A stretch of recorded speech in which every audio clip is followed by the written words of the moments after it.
Assalamualaikum warahmatullahi wabarakatuh. Bismillahi tawakkaltu 'alallah.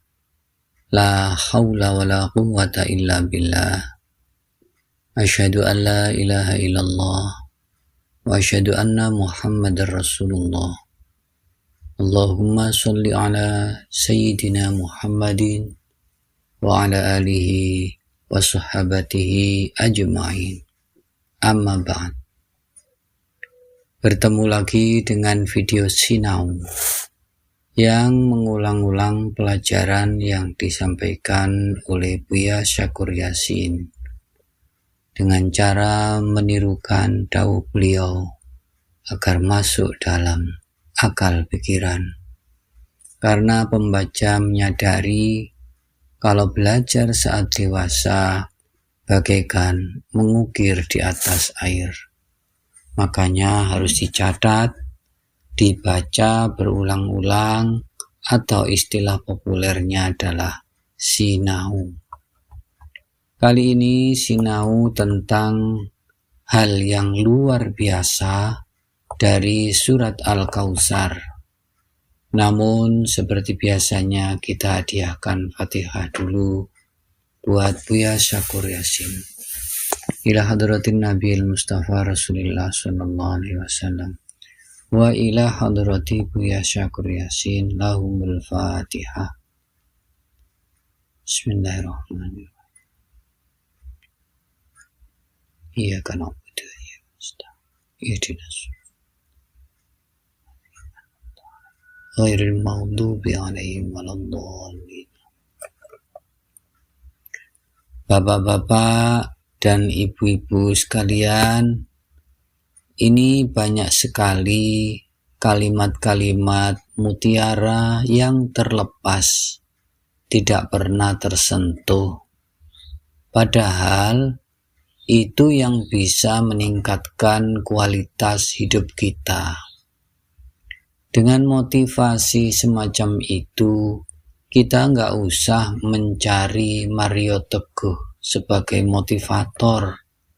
Kita datang ke Jakarta, mendengarkan motivasinya. Di tangan kita punya Al-Quran.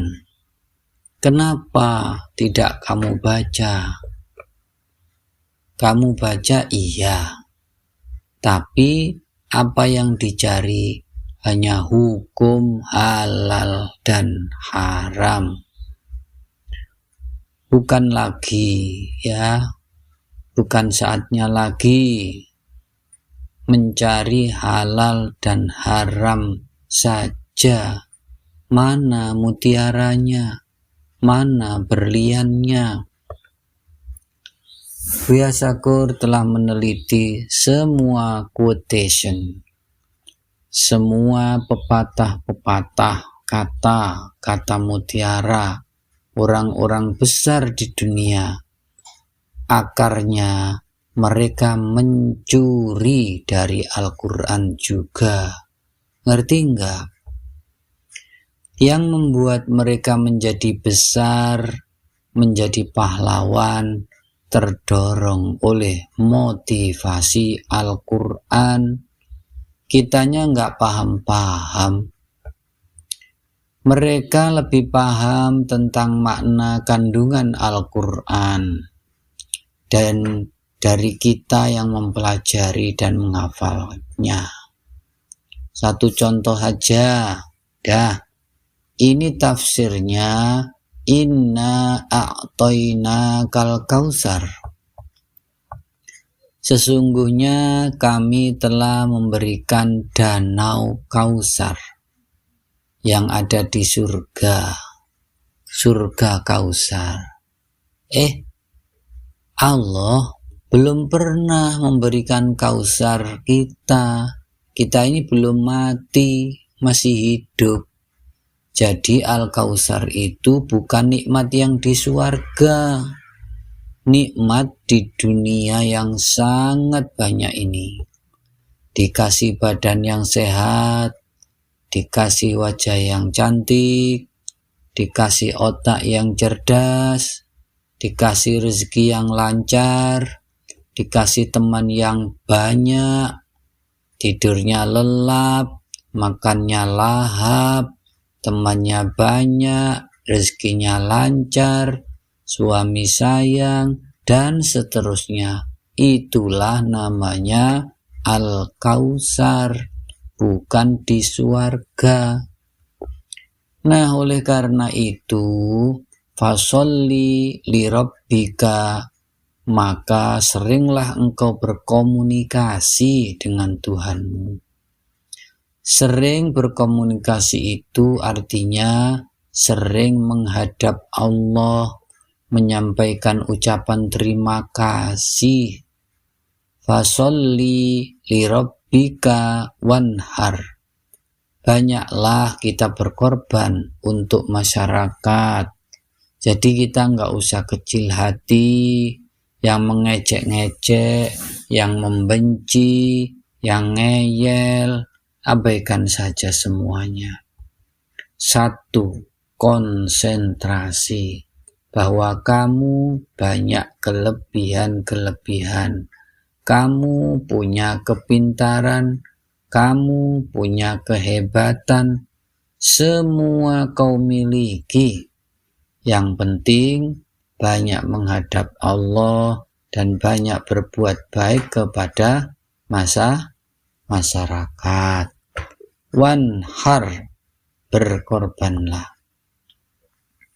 Sudah, nanti orang yang mencaci maki kamu, inna syani'aka huwal abtar, yang mencacimu, yang menjelekkan kamu, yang menyalahkan kamu, mereka akan protol sendiri, remek sendiri, buntung sendiri.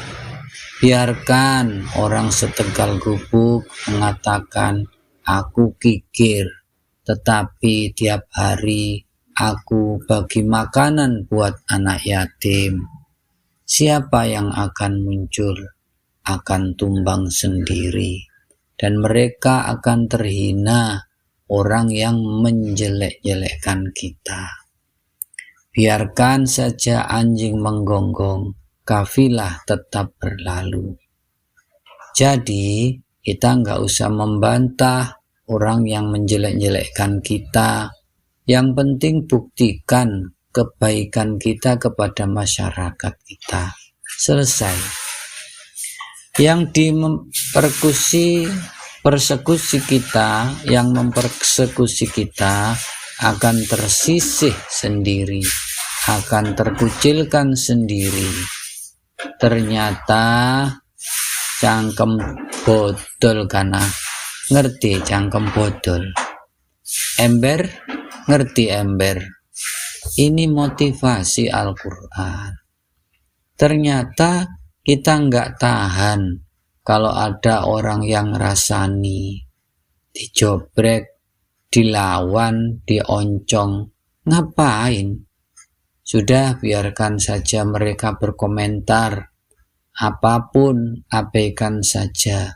Yang penting kau berikan kebaikan-kebaikan kepada masyarakatmu. Nanti mereka akan berguguran sendiri. Motivasi bukan?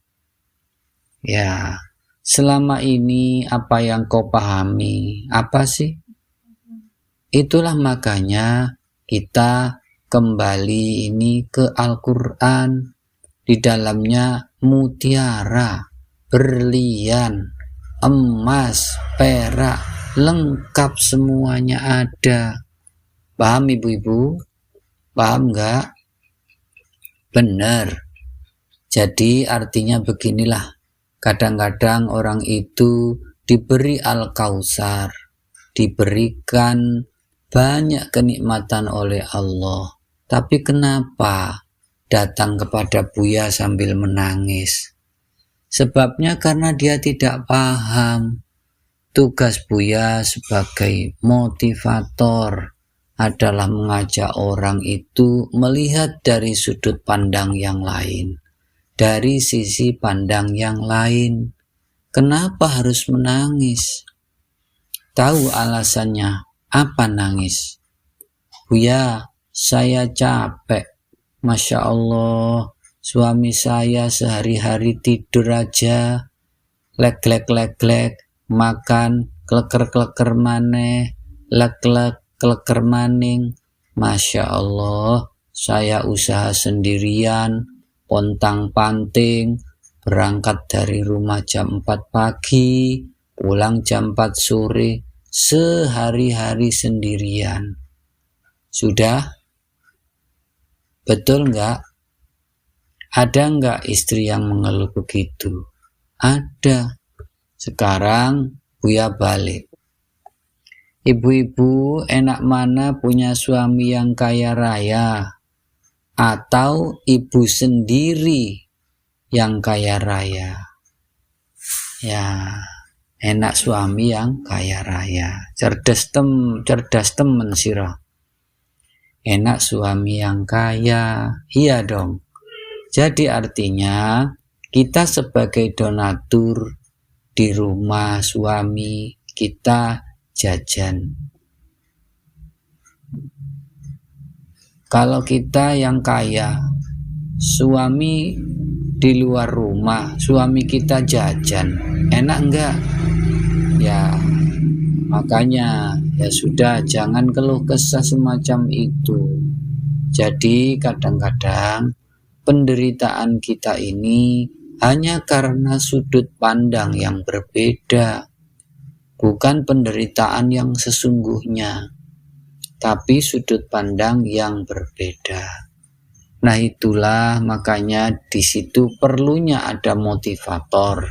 Nih Al-Quran. Al-Quran itu memberikan motivasi kepada kita. Tolong diperhatikan ayat-ayat Al-Quran yang berserakan di dalamnya itu bermacam-macam berlian dan mutiara. Tolong ambillah sebutir saja. Bisa cukup bekal hidup seumur hidupmu. Sebutir berlian saja. Berlian sebesar pincian saja cukup buat hidup seumur hidup. Kalau ibu punya berlian segede endok, cukup enggak? Cukup. Cukup harganya berapa? Berlian segede endok 300 miliar harganya. Cukup enggak? Bakal habis kok. Enggak bakal habis. Yaitu berlian segede endok. Dalam Al-Quran dilewatkan semuanya. Ya karena apa? Kata-kata baik seperti pohon yang buahnya terus mengeluarkan buah sepanjang zaman. Terus berbuah, setiap hari berbuah. Nah kenapa? Karena kalimat yang baik itu juga menjadi magnet untuk menarik rezeki dan kenyamanan siapapun. Apabila kepada orang, cobalah kita belajar berkata yang baik, kalimatin thayyibatin, kalimat yang baik. Coba kita biasakan. Sekalipun yang berbuat baik itu seorang babumu yang berbuat baik, dia menaruh gelas di depanmu. Apa salahnya sih kita bilang terima kasih? Jangan Anda sombong karena dia babu yang kamu bayar. Kamu tidak boleh mengucapkan terima kasih. Katakan terima kasih. Ketika babumu itu merasa bahagia dengan majikan yang baik hati, yang memuliakan, dia akan betah, dia akan bekerja sungguh-sungguh. Betul enggak? Gimana lagi? Kalau enggak, dia akan pulang. Nanti cari pembantu repot lagi. Kita masuk restoran yang menyorongkan kursinya. Katakan terima kasih. Enggak tahu yang ngajarin siapa. Ada tetangga beli mobil Avanza, kok mulutnya keluarnya pahit? Ya, paling juga kredit. Urusannya apa lagi? Nih, potong kuping nih 3 bulan pasti ditarik kembali. Urusannya apa? Bukannya engkau datang mengucapkan selamat kepada tetangga sambil muji. Wah, hebat ya. Pura-pura implang-implang. Waduh, ini harganya berapa ya? Ini 130 juta. Ya Allah, sugih duit siro. Masya Allah, oli belinya wah. Oli kan enak, iya kan? Orang itu akan senang. Coba yuk kita bangun kehidupan ini yang nyaman. Mulai dari mulut, jaga baik-baik. Berbicaralah dengan kalimat yang enak didengar oleh orang lain. Hindari kalimat-kalimat keluh kesah. Ketika engkau berkeluh kesah tentang kesulitan-kesulitan yang kamu hadapi, ini keluhan-keluhan yang tidak nyaman di telinga orang lain. Orang lain gak peduli, gak ada urusan, malah komentarnya, apa iya bakal susah makan enggak? Bahkan lagi enak mah, yang hilang. Orang lain tidak akan ikut menderita, tidak akan merasa sedih dengan kesulitanmu. Bahkan ucapanmu itu membuka rahasia.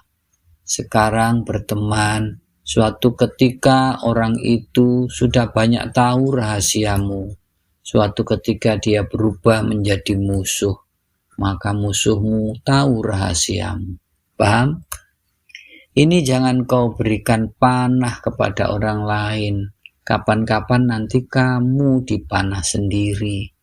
Itu kepada orangnya. Nah, kepada Allah bagaimana?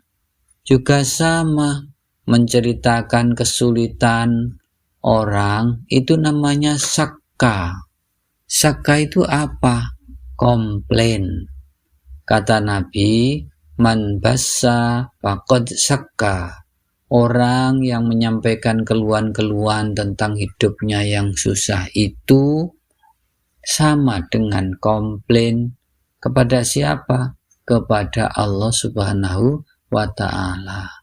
Komplain itu tidak menerimakan keputusan Allah. Hakim ngetok palu, tok, dihukum 3 bulan penjara. Karena tidak terima, ngambil sendal dilempar ke muka hakim, tok, 10 tahun hukumannya. Maka Allah pun akan memberatkan hukumanmu ketika engkau tidak menerimakan keputusan Allah. Paham? Percaya? 1. Logikanya, ketika kita menyampaikan keluh kesah, kesusahan kita kepada orang lain itu 1, ya. Kata psikolog, plong. Ya, setuju karena terlampiaskan yang terpendam keluar, meringankan. Tapi itu sementara. Masalahnya tidak selesai. Tetap juga engkau pikirkan. Bahkan justru karena engkau selalu menyadari penderitaanmu, maka penderitaanmu akan bertambah besar. Paham? Jadi kalau di dalam susah, gimana Bu kabarnya? Alhamdulillah. Laki eman pisan. Kusindasi penjol, kegedor.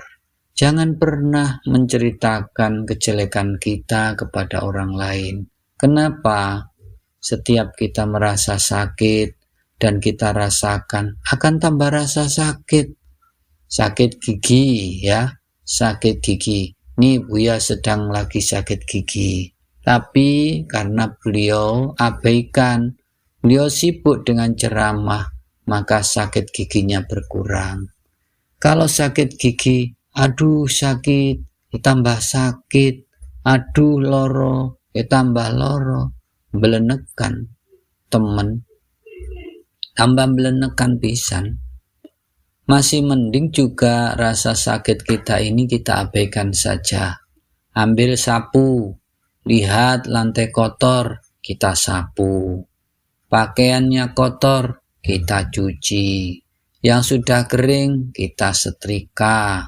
Habiskan waktu kita dalam kesibukan-kesibukan mengabaikan rasa sakit kita, sehingga akhirnya rasa sakit kita tidak terasa. Itu namanya mengabaikan. Ini penting sekali. Tapi kalau kita rasakan, apalagi diceritakan orang lain, bahkan yang tadinya bukan penderitaan, setelah kita ceritakan akan menjadi penderitaan yang sebenarnya. Setuju? Setuju. Cep meneng bae ojo kakean omongi. Jadi disitulah pentingnya kita bermain rasa. Kita perhatikan, mengabaikan, bahkan seringkali perlu pura-pura tidak tahu. Ya, yuk kita pingin perdamaian, persaudaraan, kita bangun. 1, jaga mulut. Jangan suka menceritakan kejelekan orang lain. Buya menduga, orang yang tukang menceritakan kejelekan orang lain, mungkin dirinya merasa tidak punya kejelekan. Betul nggak? Orang yang selalu menyalah-nyalahkan orang lain itu, pasti dirinya merasa benar. Ada yang menghina orang miskin, ya karena dianya merasa kaya. Kalau menghina orang bodoh, berarti dia ngerasa pinter, seperti itu. Sejak kapan kau merasa pintar? Begini, bahwa akhirnya mah kita coba belajar sejak awal sajalah. Mulai besok kita belajar lagi bahwa kerugian harta yang dibelanjakan, umpamanya kita menghabiskan uang 5 juta ke supermarket, belanja ini, belanja itu, sampai di rumah diler. Belanjaannya 5 juta, notanya ada. Hasilnya apa? Obat nyamuk, tisu, cleaningan, permen, coklat. Loh kok boros banget? Kita pasti sering menyesal menggunakan perbelanjaan terlalu banyak. Hasilnya tidak jelas. Sering nggak? Kalaupun kita belanja ada cacatnya, bisa dong dikembalikan. Ya, tetapi kerugian mulut kita yang sudah keburu keluar, dibelanjakan, ditransfer kepada orang lain dengan menjelek-jelekkan itu, saya yakin tidak bisa dicabut kembali. Jadi Buya yakin tidak akan bisa engkau cabut kembali. Karena itu sudah menimbulkan reaksi yang keras dari pihak yang lain. Dan tunggu saatnya akan diperhatikan. Itulah makanya nanti mulut ini akan dipersoalkan. Al-yauma nakhtimu ala afwahihim wa tukallimuna aydihim wa tasyhadu arjuluhum bima kanu yaksibun. Cangkeme sampai dilakban, dijahit, nggak bisa bicara. Makanya mulut kita akan ditutup nanti. Yang akan menjadi saksi adalah tangan, kaki kita, bahkan kulit kita pun semua akan menyaksikan. Sampai kita akhirnya kesal sama kulit kita. Kenapa kau menyaksikan? Kata kulitnya, nah disuruh ngomong sama Allah. Semuanya akan bersaksi dan nanti ternyata dosa-dosa kita 99% adalah dosa-dosa ucapan semua. Demikian pelajaran Sinau Ngaji online menirukan dawuh Buya Syakur Yasin. Bila mana ada kesalahan, kekhilafan dalam pelafalan dan sebagainya, mohon untuk dimaafkan. Tidak lupa disampaikan terima kasih. Wal afu minkum. Wassalamualaikum warahmatullahi wabarakatuh.